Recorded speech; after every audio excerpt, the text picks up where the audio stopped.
What's going on, guys? Your boy Amazing here, back with another video, and in today's video, guys, we are here with the Skoll and Hati Holy Relic priority. So we already finished the bird and the deer, guys, and now we're on Skoll and Hati. So let's talk about the best holy relics from Skoll and Hati and the ones that you guys need to be prioritizing on your Grand Cross account. So what we're gonna do, guys, we're gonna go over every single relic from this batch here of Skoll and Hati. We got 15 relics to cover, and I'm gonna pretty much explain to you guys whether or not I think it's a high priority, mid priority, or low priority holy relic in terms of whether or not you should be making it. So if you guys do enjoy videos like this, man, definitely make sure to hit that like button and subscribe, as we are on the road to that 50,000 subscribers. And guys, we recently hit that 47k, but we're only 100 subs away from 48k, so we might as well push for that. I appreciate all the support on the channel, guys, and with that out of the way, man, let's start with the Scotty Holy Relic. Alrighty, guys, so hopping into Scotty's Holy Relic here, we have increase all stats by 6% up to 3 times if there are no debuffs on the hero when using a skill, and this applies before skill activation.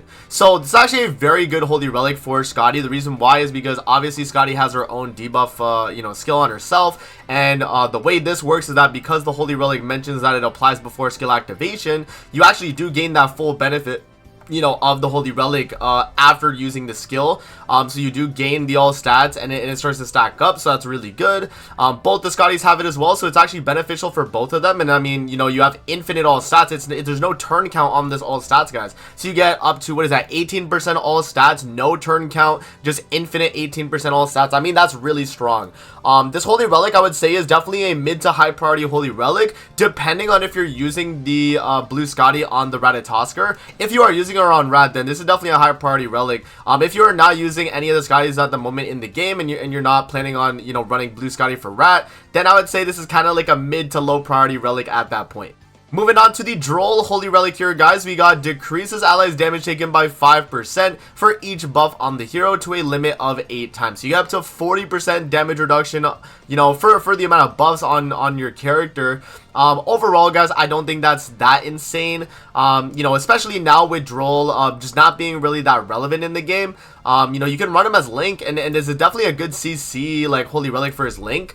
But other than that, I do not think this is going to be a high priority relic. This is definitely going to be low priority in terms of making this for your account. Alright, guys, so moving on to the Tank DN relic here, we got heals HP by 30% of the maximum HP if a critical strike occurs when the hero attacks an enemy. Now, this is only really going to benefit the green one if you are planning to use her, because she's going to be able to taunt the enemy, and that's very strong, and she has a Sever card, which is pretty much guaranteed crit, at least on most fights, guys. So that's something that I would say is pretty good. But overall, this DN right now is just a way worse version of like LR DN, or you are Queen DN, right? Even at base. So yeah, it's just not really as good as that character, and I would say this is most likely just not going to be that beneficial for your account overall. So yeah, I'd say this is definitely a lower priority relic in general, guys, even though the effect on it is pretty good. But yeah, it's just not going to be that insane. Moving on to the Ragnarok DN Holy Relic, guys, we got in PvP, Ragnarok allies and heroes damage taken from skills during the enemy's turn will not exceed 50% of maximum HP, increases attack related stats by 1% for every 6% of remaining HP when using skills, and this applies before skill activation. So yeah, guys, this is actually a really good Holy Relic. I mean, if you're running any type of Ragnarok team in like Chaos Battle, both the DNs are viable for it, even the Summer DN one, even though she's kind of tailored for the death matches.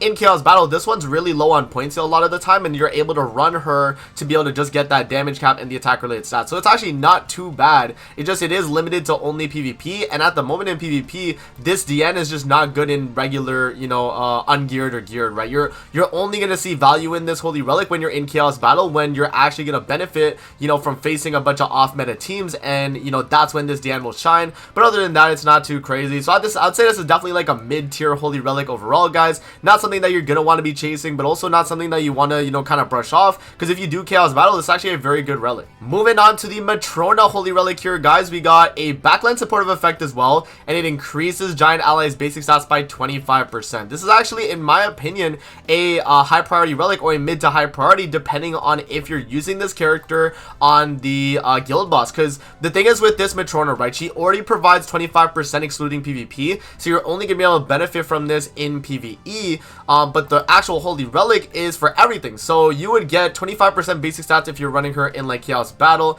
In PvE though, you're getting 50% basic stats for giant allies, and that's absolutely absurd, guys. So just getting that much basic stats for your team, I mean, that's gonna be a lot of points on Guild Boss. And you know, even the one that's out right now, Belgia's, this team is very good, or the Matrona being on the team, especially when they do like the female week and you need the extra basic stats. So yeah, I mean, again, it depends on your needs. I would say mid to high tier then at the end of the day, because you know, maybe you don't necessarily want to make it because you're not running this character on that fight. But if you do want to just go for like 9k score, guys, this Matrona has been very clutch for me in my opinion. And in Chaos Battle, I think the green and the red one could be pretty viable with just extra 25% basic stats for the team. Moving on to the Festival Zeldris Holy Relic here, guys, we got decreases debuffed enemies attack related stats by 10% when using skills, and this is also a backline supportive effect. Now, I actually don't think this is a bad Holy Relic at all, especially considering Zeldris' passive is already a backline supportive Holy or passive as well. So that alongside the Holy Relic, you're gaining 24% basic stats from the passive,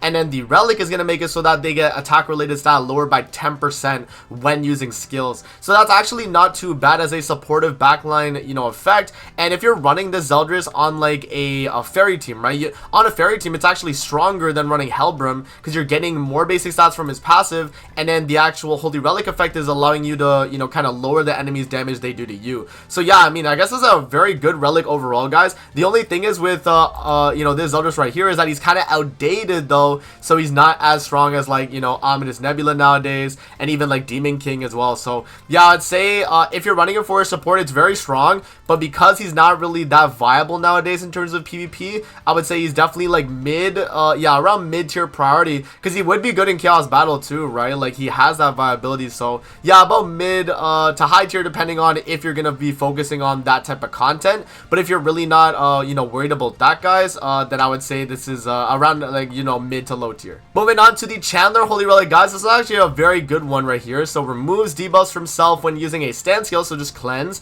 and then decrease damage taken by 30% for 2 turns, and increase H related stats by 20%. So this is for his stance. Both the Chandlers do have stances. The red one has a taunt and the blue one has a counter, so you know, you're gonna be able to get the cleanse. I think the red one is actually fairly good as a backline support, so this relic is not really providing anything from the backline, but when he does come out, I mean, that's also not very bad if you do get like a top deck with his stance, because that means you're gonna, you know, draw damage away. You get 2-turn taunt, so all the damage will be drawn to, you know, Chandler here, and yeah, it could be pretty decent. I mean, it's not, you know, that terrible. So yeah, guys, I would say this is definitely a fairly solid Holy Relic, one of the better ones from Skoll and Hati as well. So I'd say this is mid to high tier depending on if you're running Demon Team or not, because this is also just extra CC for your Chandler backline. And if you are running Chandler on field, then I mean, you do have a very strong stance that's going to be able to cleanse and then give you the HP related and damage reduction. So yeah, I'd say around the mid tier priority, but high tier if you're running Demon. Alright, guys, we got the Kusak lightsabers here. So the Ymir's dual swords increases the hero's critical damage by 80%.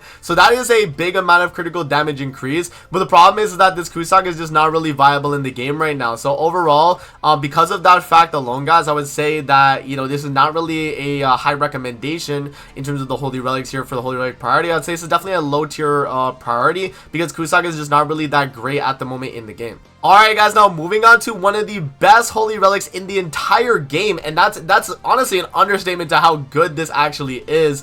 I don't know if I would say this is the best because we have Thonar's Relic next, but I would say this is the best one, generally speaking, if you already have Thonar's 100%. This is Nanashi's Holy Relic, guys, so it's going to increase unknown race allies base stats by 30%. That is a lot of basic stats.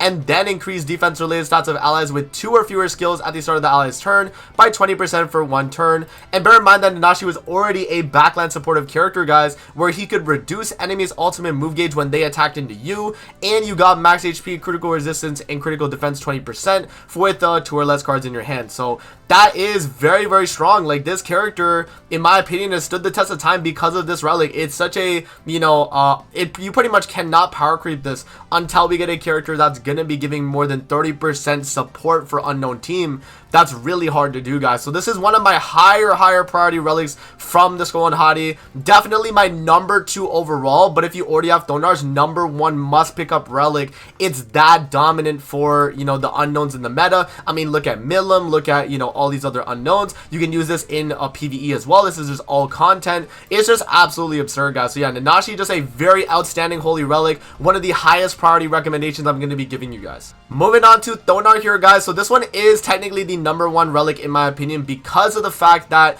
it is going to be for the red Thonar, which is made for Skoll and Hati demonic beast battle. But if you again, like as I mentioned, like if you're not really focused on the run, or you already have Thonar's relic, then Nanashi's is so much better in terms of just your general content. But yeah, Thonar's relic, guys, is going to be both increase allies HP related stats by 10% for 4 turns, or for 4 times, and then fills allies ultimate move gauge by 1 orb whenever the hero uses a skill in Skoll and Hati demonic beast battle, excludes ultimate moves. So you get gauge fill and you get HP related stats for the team, and Thonar was already giving attack related stats and damage dealt on her passive right here for Skoll and Hati. So overall, really good holy relic, and it makes Thonar a lot more tankier in the fight. You know, also being able to rush ultimate means that you won't get frozen on the fight, and yeah, it's just a really good holy relic, guys. My number 1 recommendation if you do not have it, and yeah, and then obviously Nanashi would be right after that, but it is very good. Moving on to the Chad King Holy Relic, guys. This one's a very good one as well. In my opinion, another high priority relic. It's going to increase the hero's damage dealt by 15%,